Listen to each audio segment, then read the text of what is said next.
So far, I've been running integration tests. Now it's time to run the application. Normally, when you build a web application, it has to be packaged to a WAR file and then deployed in a server in order to run the application.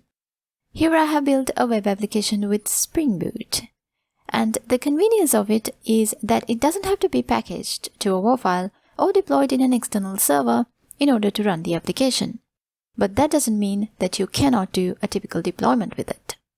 There are quite a few options or ways of running the application.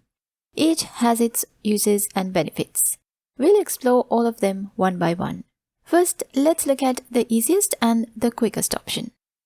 It is to run the application using Gradle.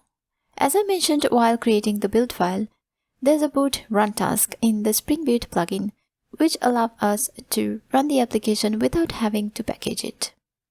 So all I have to do is to run the task on command line. So Gradle W, boot run. As you can see, the application is starting. Once it's started, I'll send a couple of requests using Postman to see if it's working properly. Now let's first send a GET request.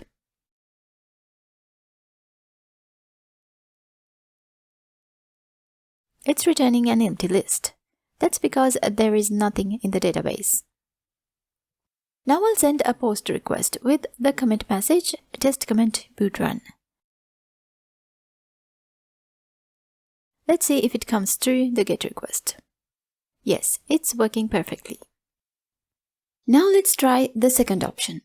That is to run the application as an executable jar. For this, you don't have to do anything other than to build the application, which will produce an executable jar file. Creating the executable jar file is done by the boot jar task of the Spring Boot Gradle plugin.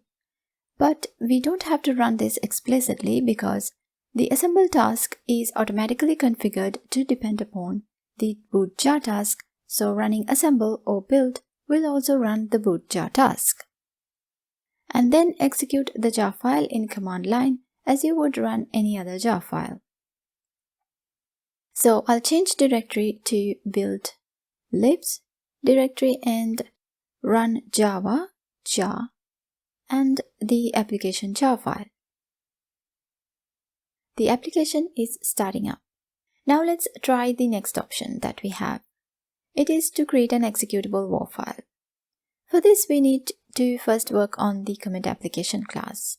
It already extends from the Spring Boot servlet initializer. So I'll override the configure method like so. This is to initialize the servlet context. Next, I'll add the WAR plugin to the build file. Now I'll run a Gradle build to package this to an executable WAR.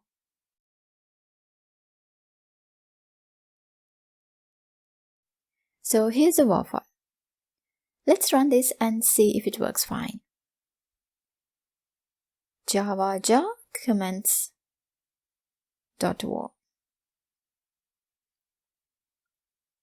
Application is starting. Last but not least, the old-fashioned WAR deployment to an external server. For this, I'll have to exclude the embedded Tomcat dependency so that it would not conflict with the external server's own classes. The Spring Boot Starter Tomcat dependency is included by the Spring Boot Starter Web dependency that I added to the build file. So to move it out of the implementation dependencies, I'll add it as a provided runtime dependency. This will move the libraries to webinf lib provided directory inside the WAR file. If I build the project now, I'll package the application to a WAR file which can be deployed in an external container, such as Wildfly or Tomcat. But what if I want to reduce the size of the WAR file and get rid of the embedded server dependencies completely from the WAR file? If I deploy this in an external server, those dependencies are of no use anyway. So to do that, what we should do is to create a normal WAR file using the original WAR plugin of Gradle. What happened earlier is that even though I added the WAR plugin to the project, the Spring Boot Gradle plugin overrides it by the boot WAR task. To execute the normal WAR task, it should be enabled. So WAR enable true. And I also want to generate the executable WAR file alongside with this so that I can compare the two.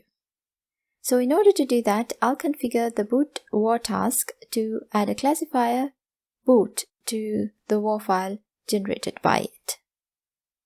Now when I build the application, I'll have two WAR files created. One is the normal WAR file without the embedded server, and the other is the executable WAR file.